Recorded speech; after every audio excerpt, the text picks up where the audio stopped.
who can maintain control of the Senate. Democrats need this seat. And again, this has been a very tight race between progressive Abdul al-Sayed, moderate Haley Stevens. This is also a question of where the Democratic Party is going. I want to get a different perspective. I want a younger perspective. I want a Gen Z perspective. Got him right there. Political commentator, author of Make America Talk Again, Brilyn Hollyhand. Brilyn, good to see you. What is your view on what we're seeing tonight? Because so much about this is the youth vote. You're seeing a large percentage of youth voters now shifting towards the left in a way, but yet this is a lot closer than we all predicted. It definitely is. Jesse, on the split screen there, your audience is watching a live coup go down inside the Democrat Party, and this is why this is a good night for Republicans. El-Sayed, who's still in the lead to be the Democrats' nominee, didn't spend his last day on the campaign trail talking to Michigan voters about affordability or housing costs or anything like that. He was at a pool party with open communist Hassan Piker, who has said in the past that America deserved 9/11. So typically, just a few years ago, the Democrat Party was able to kind of distance themselves from crazies like this and say, oh, they're just some radical members in the squad. Let them have their press conferences. Let them sit in their sandbox, but they're not going to go outside of the sandbox.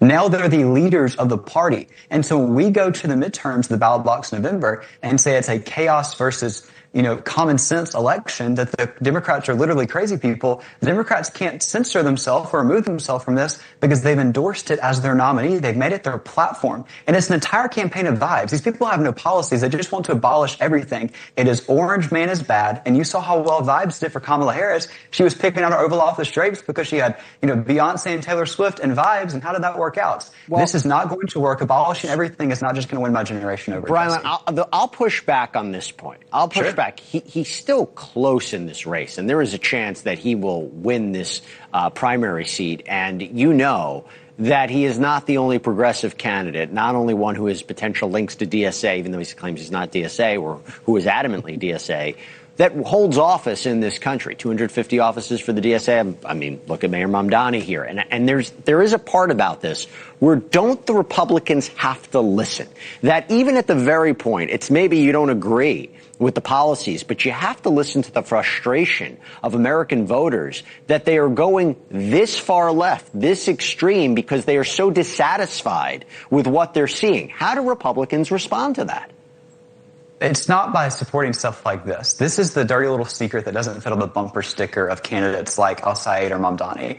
The Democrat Party, really the DSA that's taking over the Democrat Party, have dangled free things and emotions in front of my generation's face. They can't win us on policies alone because those don't look sexy. What they have to do is put lipstick on a pig and say, we'll give you free this and we'll abolish that. You're upset about this? Don't worry, we're going to get rid of it. We live in an instant gratification culture. So I grew up in a world where if I want something delivered to my door, I click a button and I get it, Jesse. They're trying to convince us that if you click the button of socialism, it fixes every problem and every concern. But don't ask questions and don't push back because you don't need to understand the process. You just need to know that socialism is a one-size-fits-all. And if you vote for it, all of the world's problems are going to be fixed. But what they don't tell you is to go ask somebody that's fled a socialist country how well it worked. Because people build rafts out of garbage to flee the things that El-Sayed and Mamdani are trying to do this country. And I promise you that not a single person that fled communism is at the ballot box to vote for that again today.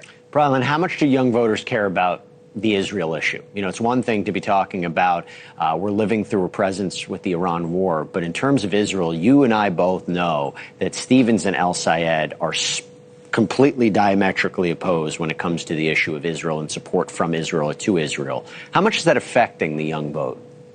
It's absolutely the number one concern on social media just in the last year alone, and now it's even trickling into the ballot box. I think our generation doesn't want to be served on the front lines of any proxy war for any nation. That includes Ukraine, that includes Israel. I don't think we want to send, blank checks and, plane loads of cash to any country. That includes Ukraine, that includes Israel. But when you start flirting with anti-Semitism as, somebody like El-Sayed's done or Mamdani's done, or when you start flirting with lines like that, I think it kind of stokes, again, fear and outrage to try to get the frustrations where people are concerned about, say, blank checks or concerned about proxy wars, and brings them over to the extreme side of things, as opposed to just saying, yeah, we can ban foreign money in American elections. Oh, yeah, we can, ban influence. They don't want to do that. They want to get the extreme side of it, and it gets our generation on social media. It's dirty, it's disgusting, and our side should be calling out instead of stoking it within our own. If El Sayed wins, do you think he's going to moderate his position? Because there was an argument even in the last few days. He was distancing himself from the DSA. Cori Bush